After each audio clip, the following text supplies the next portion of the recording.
we want to talk about the supernatural ways of royalty.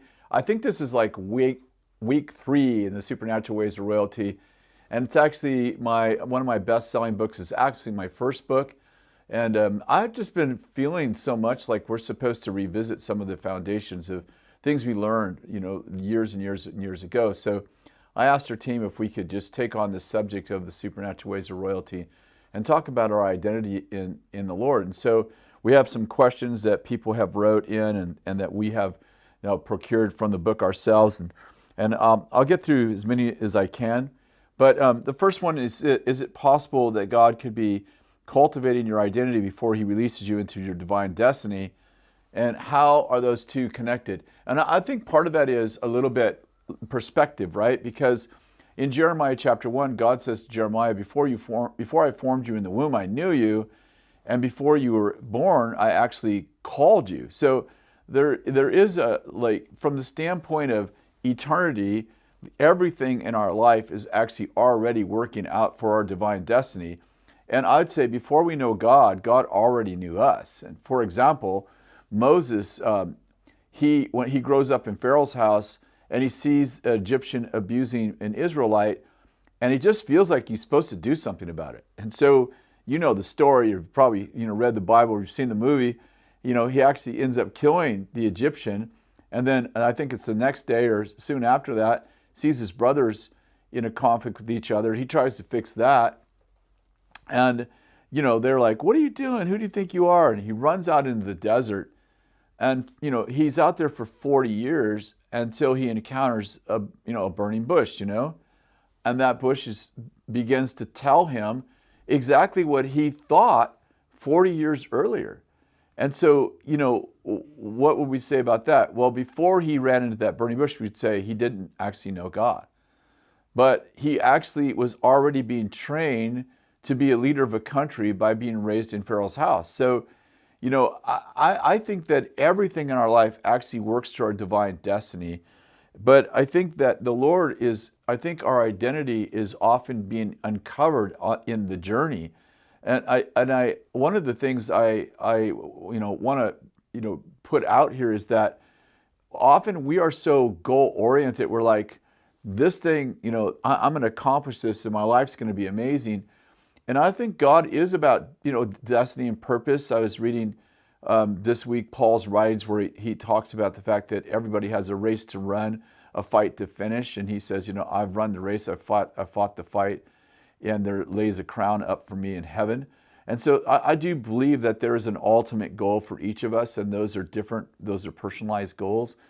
But I think the journey is actually part of how God uncovers our identity. And I'd say those things become an ecosystem. And I think in my life, when the Lord began to teach me that I was actually a loved son of God, and the idea that I was a sinner, still a sinner, was actually holding me in this bondage where sin was still having power over me because I actually had faith in sin. I actually believed that I was a sinner. And actually I was a sinner saved by grace. And so once I became a saint, as we talked about last week, I actually became a different creature. So then what's it say? What is the dog of doom? Because in the book I say the dogs of doom stand at the doors of destiny. And in my mind, the dogs of doom is the fact that the enemy tries to keep us from our divine purpose. And oftentimes, and I'd say most often, it's from this whole, this dog of doom is fear. And I would say fear keeps us out of our divine destiny most often. In fact, every year I ask the students this question. I got to remind myself to do it this year because I haven't yet. But I say, okay, I want you to write down right now on a piece of paper, if you were 10 times bolder and money was no object, what would you be doing? And so, we take about 10 to 15 minutes to just let them prayerfully consider what would they do. And they write down stuff on the paper. And I say, okay, look at your paper. If there's anything down on that paper, it means that fear has reduced you. And, it's often, we do it in a way that kind of is like a revelation, like, wow, that's true. Like if I said, well, if I was 10 times, bolder, I would stand up in a plane and preach. Well, you mean fear has reduced you? And by the way, fear is a really strange thing because fear is expressed through emotion, but fear isn't just emotion. For example, if I'm afraid to get on a plane and I never get on a plane, I don't actually feel the emotion of fear, but I've actually reduced my life to accommodate it. So when I'm talking about fear, I'm not just talking about I have the emotion of fear. I'm talking about I have actually changed the trajectory of my life so that I don't encounter this emotion of fear.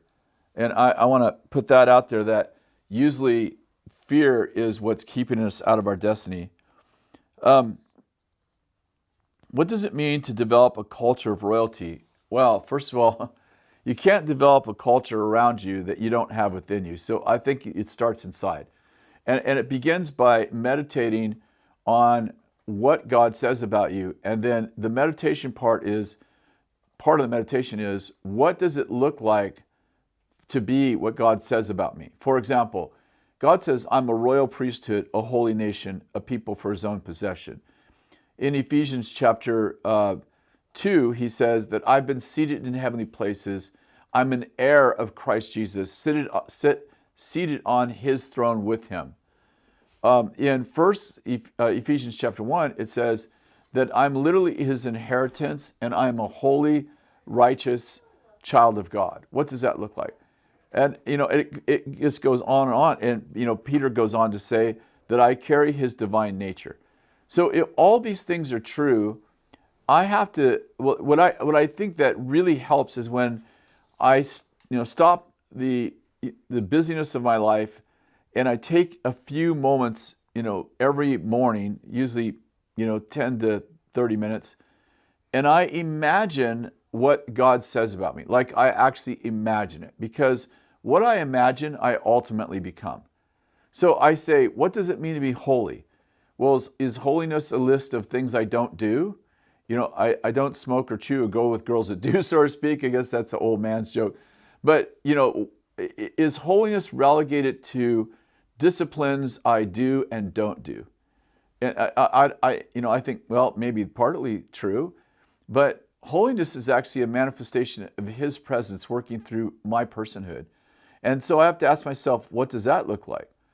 And is holiness just about actions, or is it about the way I think? Is it about the way I carry myself? Is it about the way I see myself?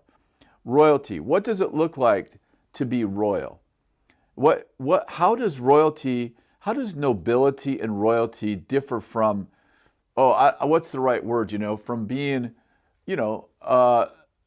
not being saved and to being a layman or somebody who in poverty? Is there a difference? Like, do royal people actually think differently? Do they not think powerfully? Do they not?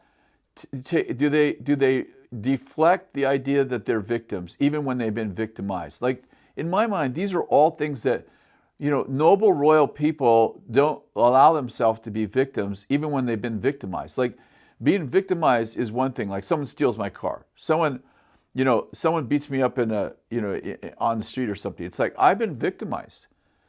Am I a victim? Like, do I want the identity that I am now a victim? It's like, well, I was victimized in that situation. So I am, as far as action, I was victimized. But as far as identity, I do not want my life to be, I'm a victim, I'm powerless, the life happens to me. No, I am a powerful child, a son, a daughter of God. I know it's maybe a little bit hard to imagine, but think about if your father literally was the king of a country that embraced a monarchy, and your dad was the king, and you grew up in the palace. Like, would you not think differently than if you grew up under the bridge? Big contrast, but my point is, royal people think differently. And I'm not talking about arrogance. I'm not talking about, I'm so amazing, you should, I'm not talking about being a diva or being arrogant. I'm just talking about the way that I carry myself with a sense of value. And then I would ask myself, what are the responsibilities of royalty? Because, when Moses grew up in Pharaoh's house and he sees an injustice happening to the Israelites from an Egyptian, he feels like I should do something about that. And I'd point out that one of the ways that I know I'm thinking nobly and I'm thinking out of my royal identity is that, when I see injustice, I feel like it's my responsibility to help do something about that. And I think that, so I say it like this: you can tell how close you live to the palace by how you deal with injustice. And when you grow up like Moses in the palace of a king, everything's your responsibility. So you see something, going wrong, it's like, okay, wait a second, that's on me. I'm a prince in this royal, governed area. And I think that can be everything from, for me, I'll just give you examples.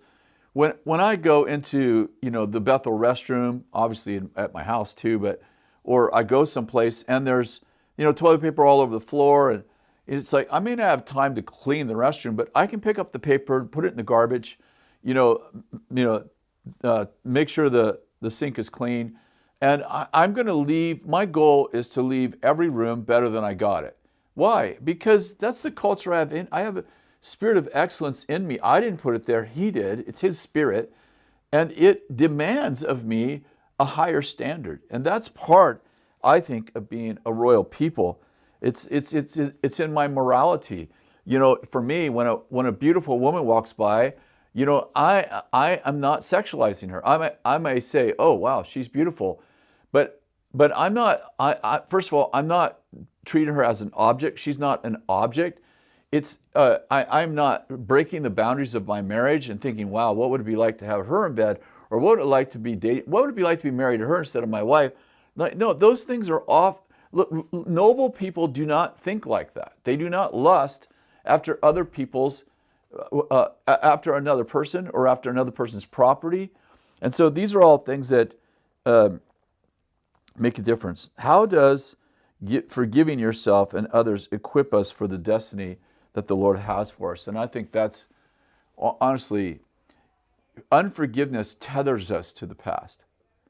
Like, you can't, I have this picture in my mind that I'm a dog on a chain, and I can move around a little bit, but like I can't get out of my yard. And unforgiveness, first of all, Jesus said that whomever you forgive, I forgive. Whoever sins you retain, I retain. But then he goes on in the Lord's Prayer, he said, Lord, forgive us our debts as we forgive our debtors. And then Jesus tells a story in Matthew 18 where this king forgives this guy of $1 million, and the guy who got forgiven $1 million goes and has his friend thrown in jail for like $1,000. And in both cases, the first guy that got forgiven $1 million, he entreated the king, please forgive me, give me more time. The king's like, I forgive you completely. And then his friend does the same to him and says, please forgive me. He's like, no. And he has his friend thrown in jail. And it's like the master comes along and realizes that he forgave this guy $1 million, and this guy refused. This guy wants justice instead of mercy. And the king goes, okay, that's what you did to your friend? By your judgments, by the way that you treated others, so shall you be treated. And he throws him in prison. And get this, he sends the tormentors on him until he pays the last cent. This is debtor's prison, right? And then the last verse says, and so shall my heavenly Father do to you if you do not forgive your brother from your heart. How big is forgiveness? Whoa, dude, huge. If I don't forgive my brother, the Lord doesn't forgive me. If I'm not forgiven, I have set my ceiling. I'm an imprisoned believer. I am being tormented. Things are happening to me. And I'm like, what's going on? It's that I live in a world where I require justice, but I don't ever release mercy. And so forgiveness, chains us to our past. And unforgiveness, did I say forgiveness? Unforgiveness chains us to our past. Forgiveness releases us to our divine destiny. I think we have enough time to do one more. How does adopting God's mindset about who you are change how you live? I think we've kind of covered that really, because I'm living out my identity. Let me say that you're always going to reproduce the environment around you, not that you have within you, that you believe you have within you. Because I could have $200 million in the bank and believe that I have no money in the bank, and I'm going to behave as if I have no money in the bank. But I'm actually deceived, because I actually have full access to $200 million, and I'm not using it because I don't believe I have it. I think identity is all like that. People say, well, I just don't feel good about myself. Well, feel good about yourself. Well, but I just don't feel good about myself. Well, let me say this. If you had a friend that lied as much as your feelings, you would never trust him. So feelings are great servants, but they're terrible masters. How I feel isn't how I am, and how I feel isn't who I am. So I'd say this, it's really important that we take responsibility for our feelings. And I'll say this, it's like, if I change my mind, my feelings will follow. If I let my feelings dictate what I'm going to think about me or them or someone else, or even what I do, then I'm always going to be in this perpetual ecosystem of feeling down, feeling low, feeling like a victim. Nothing ever works for me. But if I feel low today and I say, you know what? I feel low, but God says that He works everything out for good in my life. And God says, this is what God says about me. And I say to my emotions, we will not be thinking according to your will. We'll be thinking according to God's will. And I begin to change my mind. If I change my mind, my emotions will follow.